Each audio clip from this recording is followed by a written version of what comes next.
Hey, salut tout le monde, c'est moi, Jonathan, puis j'espère que vous allez bien aujourd'hui. Aujourd'hui, on a Isabelle de Longueuil qui me pose comme question, est-ce qu'un courtier peut vraiment être objectif lorsqu'il est payé à commission? Euh, dans les faits, oui. Est-ce qu'on voit ça tout le temps? Non. Je t'explique pourquoi. Parce que à la base, j'ai ma déontologie qui me dit deux choses. Je dois faire preuve de diligence, de compétence et de loyauté. Maintenant, qu'est-ce que ça veut dire? Si je suis d'un côté d'un vendeur, en fait, plus cher que je vais aller payer pour une propriété, plus je vais la vendre beaucoup. Oui, c'est vrai que je vais faire le plus de commissions, mais je vais aussi représenter l'intérêt de mon vendeur. Donc, d'avoir les meilleures conditions pour lui. Donc, à ce moment-là, la corrélation se fait assez facilement entre mes obligations déontologiques et le fait d'aller chercher, de représenter mon client adéquatement et le fait d'avoir une commission qui est plus élevée. Bon. Ta question serait plus à propos sur un acheteur. Maintenant, est-ce qu'il y en a, oui, qui vont prioriser la commission à travers autre chose? Mais dans les faits, mes obligations déontologiques viennent me dire que je dois faire preuve de diligence, loyauté et compétence à l'égard de la personne que je représente. C'est pour ça aussi qu'on a différencié les contrats d'acheteurs des contrats de vendeurs.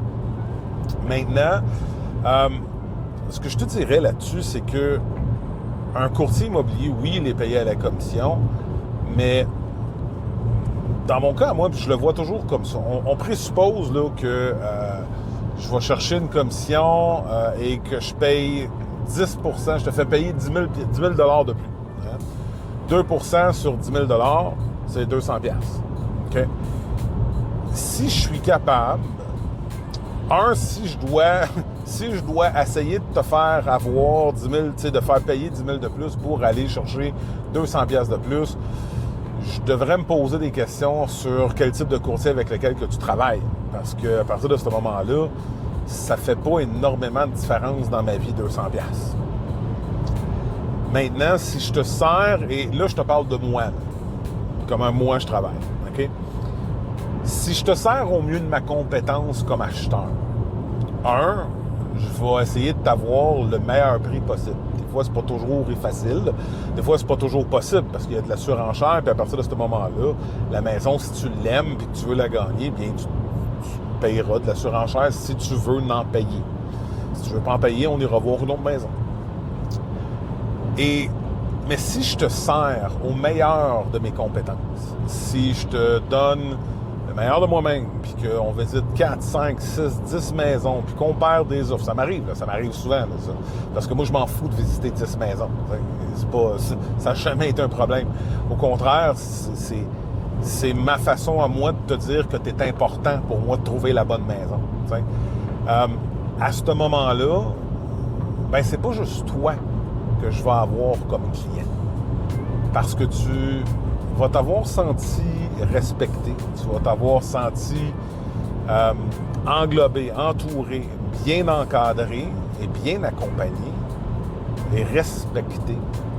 Bien, il est fort probable que tu me réfères tes amis, que tu me réfères ta famille, que la journée que ta propriété, tu en aies plus de besoin, que tu en as besoin d'une plus grosse, d'une plus petite, que tu changes de secteur pour le travail, peu importe pourquoi, bien, il est fort à parier que cette journée-là, à cause du fait que je me suis pas cassé la tête sur aller chercher 200 $ de plus parce que je t'ai fait payer 10 000 de plus, il est fort à parier que je fasse une autre transaction avec toi et pas mal de gens alentour de toi.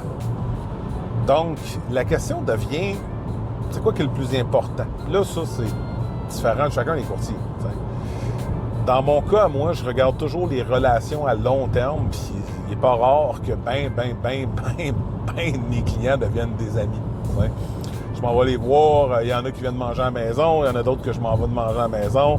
Il y en a un, je suis allé à Trois-Rivières manger de la saucisse avec un de mes bons amis maintenant, tu sais. Fait que, salut en passant.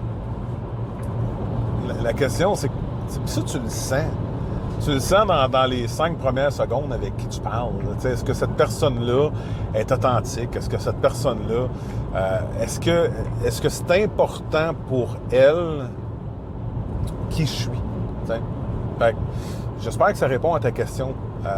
Puis écoute, gêne-toi pas, puis les autres aussi. Si jamais vous avez des questions, donnez-moi un coup de fil qu'on puisse justement avoir une conversation et voir comment je suis possiblement capable de vous aider. All right? Attention à vous autres. Salut. Bye.